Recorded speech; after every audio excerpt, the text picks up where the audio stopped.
Bonjour chers élèves et bienvenue au cours de français en ligne pour la 3e classe.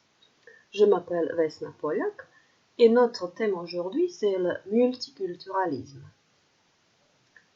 Et voilà les objectifs pour cette leçon.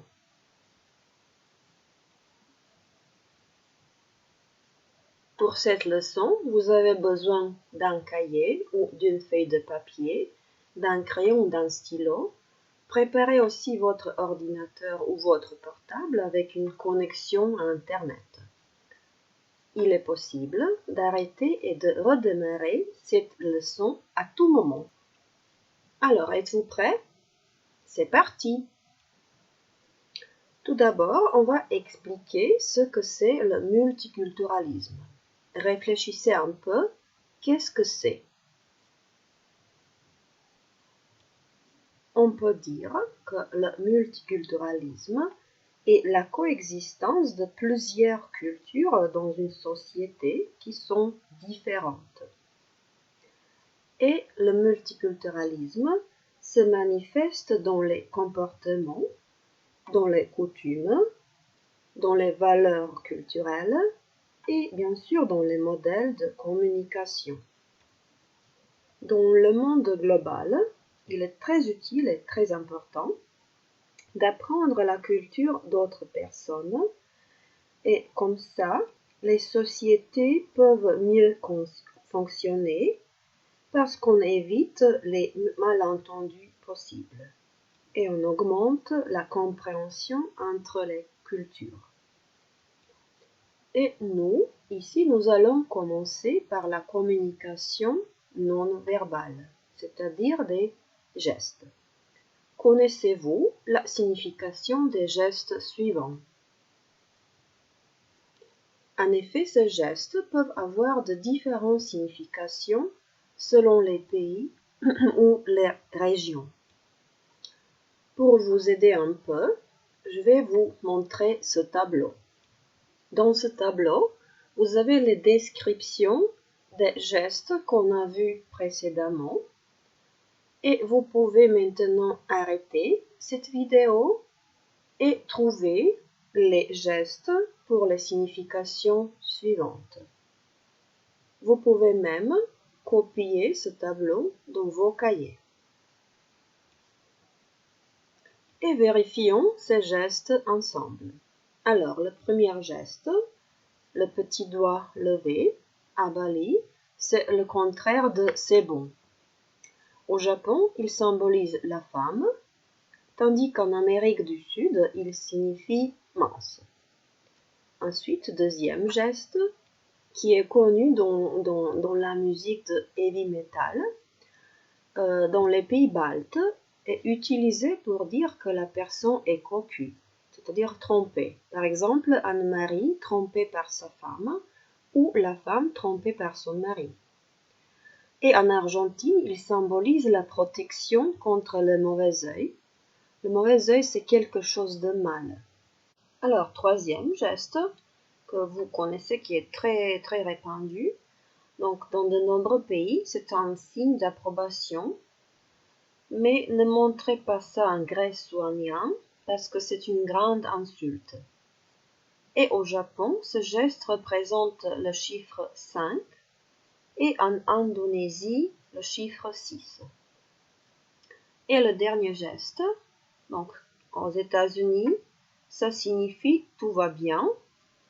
Mais faites attention parce qu'en France et en Belgique, ce geste peut représenter le 0 ou quelque chose de nul. Donc, vous pouvez montrer ça quand vous voulez dire c'est nul. Et au Japon, ce geste symbolise l'argent.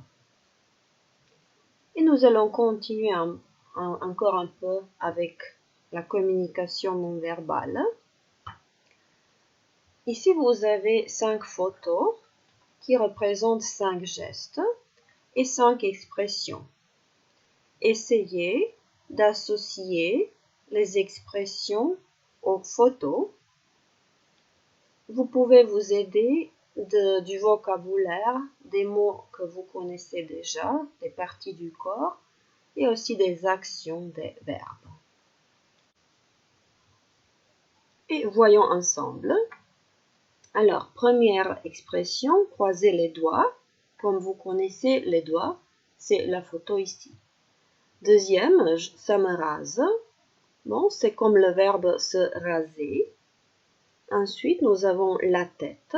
Donc, j'en ai par-dessus la tête. Quatrième expression, avoir les boules. C'est ça. Et le dernier, bien sûr, c'est ça, mon œil. Mais est-ce que vous savez quelle est la signification de ces gestes? Réfléchissez un peu. Et pour vérifier leur signification, on va regarder une vidéo. Dans cette vidéo, ces gestes sont montrés et expliqués.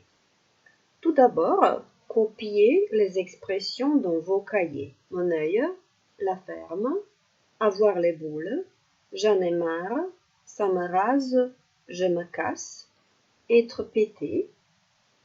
Et ensuite, tapez le lien bit.ly les gestes dans vos moteurs de recherche et faites cet exercice. Arrêtez cette présentation et faites-le. Je vous attends. Je suis sûre que vous avez trouvé la signification des gestes et on va les vérifier ensemble. Mon œil, ça veut dire je ne te crois pas. La ferme, une expression qui n'est pas très polie, veut dire tais-toi.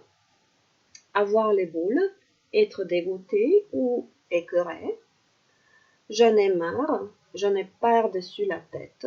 Encore le geste que vous avez déjà vu. Ça me rase, ça veut dire je m'ennuie. Je me casse. Donc pour ça, il y a plusieurs expressions, comme par exemple je pars, je m'en vais. Et finalement, être pété, ça veut dire être bourré, être ivre. Et pour l'exprimer, il y a un geste qui est typiquement français, comme vous l'avez vu dans la vidéo. Et j'ai encore quelques conseils pour vous. Vous pouvez noter aussi d'autres expressions qu'on peut exprimer avec le geste et essayer de retenir la signification des gestes pour pouvoir les utiliser dans la communication. Et si vous voulez aller plus loin, vous pouvez regarder une autre vidéo qui explique les gestes, qui se trouve sur le lien bit.ly, les gestes 1. Et nous allons maintenant voir le multiculturalisme au bureau. Vous allez lire un texte et vous allez répondre aux questions par vrai ou faux. Il y a 9 phrases. Vous pouvez les copier dans vos cahiers. Alors, quelles sont les phrases? À la réunion, tout le monde porte un costume. Un chinois, un autrichien, un russe, un finlandais, un coréen et un français participent à la réunion. En Chine, il est acceptable de répondre au téléphone lors ou pendant une réunion. Aux États-Unis, si une réunion dure plus longtemps que prévu, c'est jugé négatif. Au Japon et en Allemagne, une réunion qui dure plus longtemps que prévu donne une mauvaise impression sur les participants. Et ensuite, en Chine, le débat à la réunion n'est pas permis. En Suède et en Finlande, le silence en réunion n'est pas bienvenu. Les Américains adorent le silence pendant la réunion.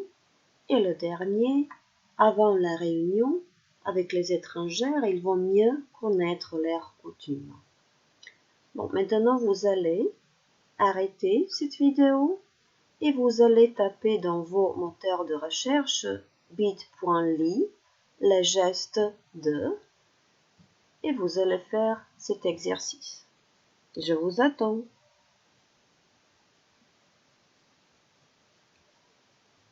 Et maintenant, vous pouvez vérifier vos réponses. Voilà.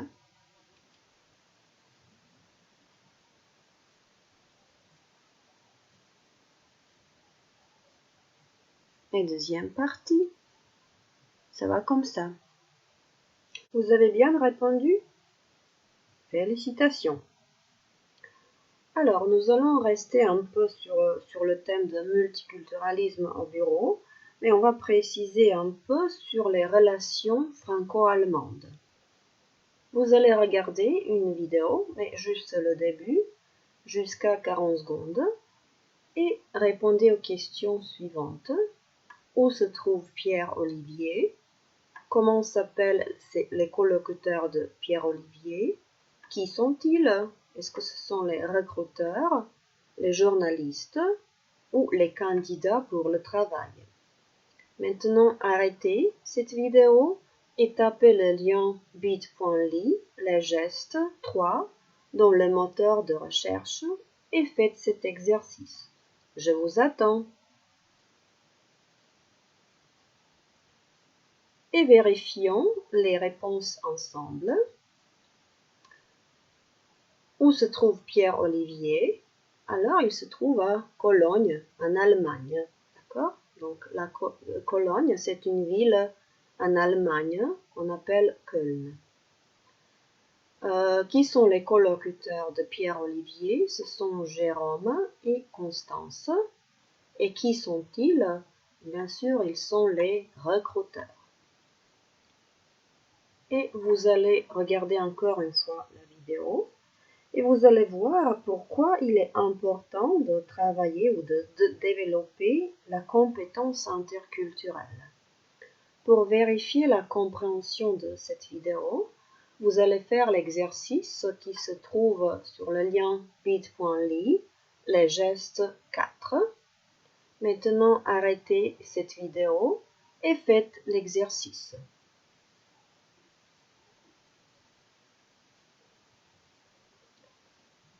Et donc, nous avons encore un exercice qui concerne cette vidéo. Vous allez réfléchir un peu des différences entre les Français et les Allemands dans le monde de travail. Alors, tapez le lien bit.ly, les gestes 5, et faites l'exercice. Et résumons ensemble ce que nous avons vu. Alors, là, en France, il faut être compétitif de l'école jusqu'au bac, mais en Allemagne, il est important de s'intégrer dans une équipe et d'y prendre sa place. En ce qui concerne la communication, en France, elle ne se passe pas seulement au bureau, mais on obtient aussi des informations devant une machine à café. Tandis qu'en Allemagne, la communication est plus formelle. On préfère recevoir informations précises ou ciblées par écrit et la machine à café sert à se préparer un café. Ensuite, arriver à l'heure en France, donc ça n'a pas beaucoup d'importance. Tandis qu'en Allemagne, il est très important d'être ponctuel, d'arriver à l'heure. En ce qui concerne les CV, les employeurs préfèrent avoir les CV seulement sur une page en France, mais en Allemagne, donc le CV doit être détaillé. Et en France, les priorités peuvent vite changer. Le responsable peut dire il y a quelque chose de plus important, il faut que tu t'en occupes rapidement. Mais en Allemagne, quand on demande quelque chose de quelqu'un, c'est formulé de façon très claire. Et alors, réfléchissez un peu, comment c'est en Croatie? Qu'est-ce qui est important en Croatie? Comment est la communication?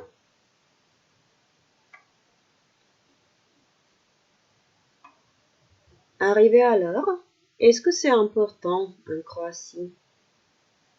Et comment doivent être les CV? Et comment les responsables communiquent leurs demandes pour leurs employés? Réfléchissez un peu et vous pouvez même prendre les notes parce que dans le dernier exercice, vous allez faire une production écrite. Alors, vous allez imaginer que vous faites partie d'une équipe qui prépare l'échange entre votre école et une école en France. Vous devez écrire une lettre dans laquelle vous expliquez quelles sont les coutumes en Croatie pendant une réunion. Alors, essayez d'expliquer quels sont les gestes pour saluer, pour prendre la parole et pour prendre congé. Est-ce que c'est important de finir la réunion à temps prévu? Et expliquez pourquoi. Et expliquez aussi tout ce que nous avons vu sur les diapos précédents en ce qui concerne être ponctuel, la communication, etc.